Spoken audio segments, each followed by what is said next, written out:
Bonjour ou bonsoir, selon l'heure à laquelle vous nous regardez. Je suis votre chroniqueur audio et animateur de podcast à l'ODJ Média. Aujourd'hui, je vous lis fidèlement une chronique d'Adnan Debbar intitulée Sahara, du temps des principes au temps des architectures. Qu'on écoutera ensemble dans ce podcast, l'auteur commence son article ainsi. L'évolution récente du traitement du dossier du Sahara traduit un passage progressif d'un débat fondé sur les positions politiques vers une approche centrée sur les mécanismes institutionnels. Adnan Debbar mesure, à travers un questionnement lucide, ce que l'initiative d'autonomie qui s'impose comme cadre de référence, le déplacement de l'enjeu vers la crédibilité des dispositifs de gouvernance et leur capacité à s'intégrer dans l'architecture globale de l'État. Depuis quelques semaines, un glissement silencieux s'opère dans le traitement du dossier saharien.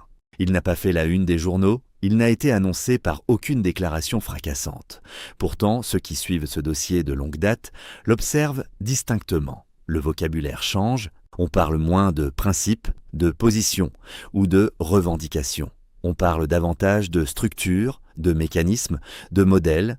Ce déplacement n'est pas anodin. Il marque le passage d'une époque à une autre. Celle où le Maroc plaidait sa cause laisse la place à celle où le royaume conçoit une solution. Le Maroc ne défend plus une thèse. Il dessine un système. Ce changement de posture est, en soi, un acte de puissance tranquille. On ne conçoit pas des architectures complexes lorsqu'on doute de la solidité de ses positions. Pour mesurer la portée de ce basculement, il faut se souvenir du point de départ. Longtemps, le royaume a été un acteur contraint de batailler sur un terrain défini par d'autres.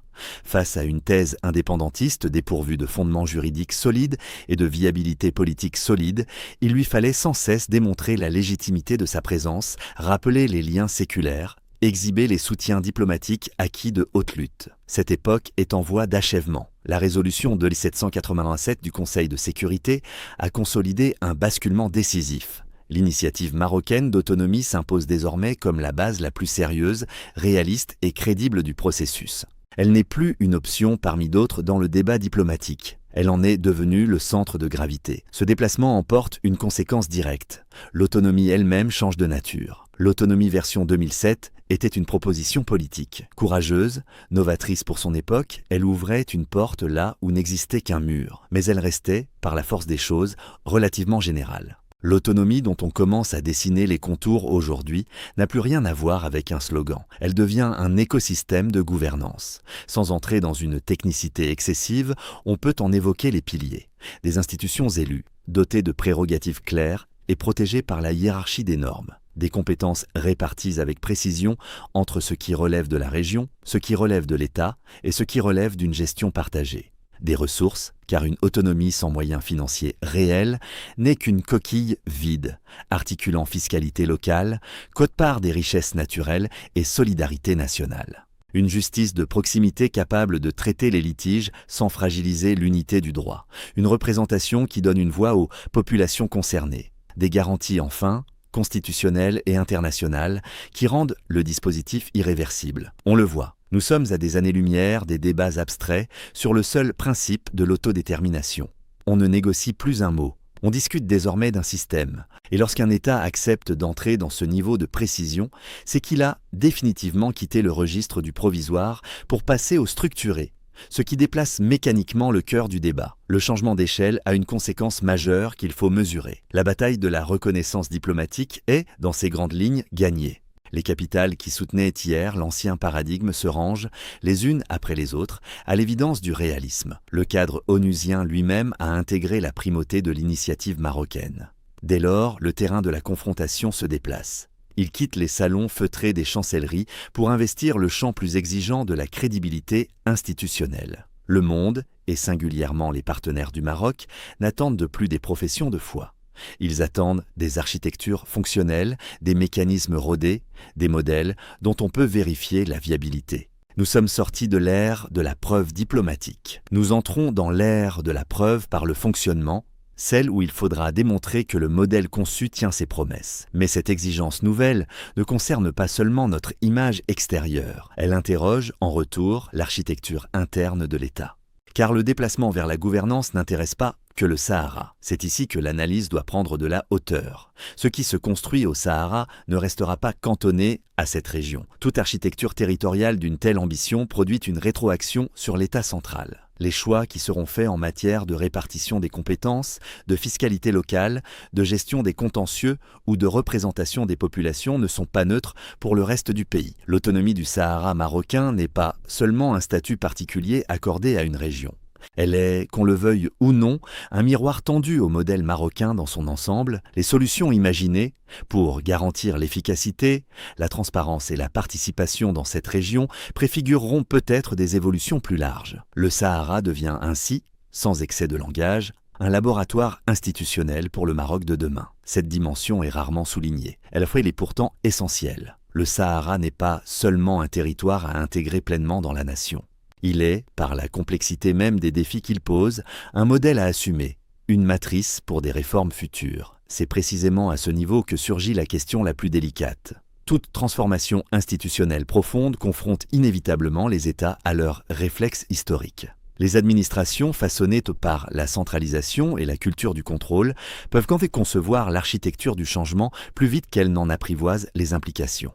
Cette ambition, précisément, soulève une interrogation qu'il serait stérile d'occulter. Une autonomie avancée suppose en effet des prérequis exigeants. Participation effective des populations, responsabilisation des élus, acceptation de la différenciation territoriale, confiance institutionnelle partagée entre le centre et les périphéries. Or, ces notions, par leur nature même, interrogent le fonctionnement général de l'État. Peut-on proposer à un territoire, aussi spécifique soit-il, un modèle de gouvernance sans que celui-ci ne finisse, tôt ou tard, par interpeller l'ensemble du modèle national?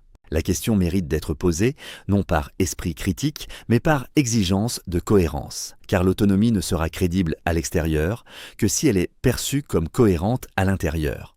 Le regard des partenaires internationaux, qui se déplacent désormais de la diplomatie vers la gouvernance, sera impitoyable sur ce point. Ils ne se contenteront pas de belles architectures sur le papier.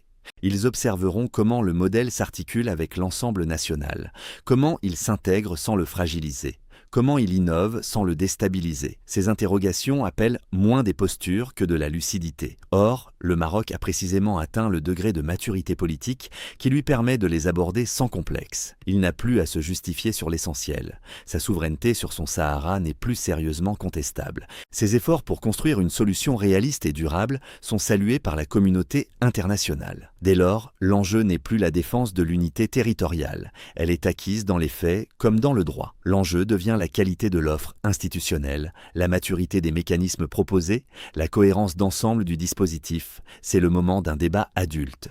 Un débat qui ne porte plus sur des postures, mais sur des architectures. Un débat qui ne s'enferre pas dans des polémiques stériles, mais explore des pistes constructives. Un débat qui, enfin, assume que l'autonomie n'est plus un compromis diplomatique arraché à l'adversité, mais un véritable projet d'État. Et tout projet d'État finit, un jour, par se confronter à l'épreuve du réel. L'autonomie ne pose pas seulement la question de ce que l'on est prêt à accorder. Elle pose, plus profondément encore, la question de ce que l'on est prêt à transformer.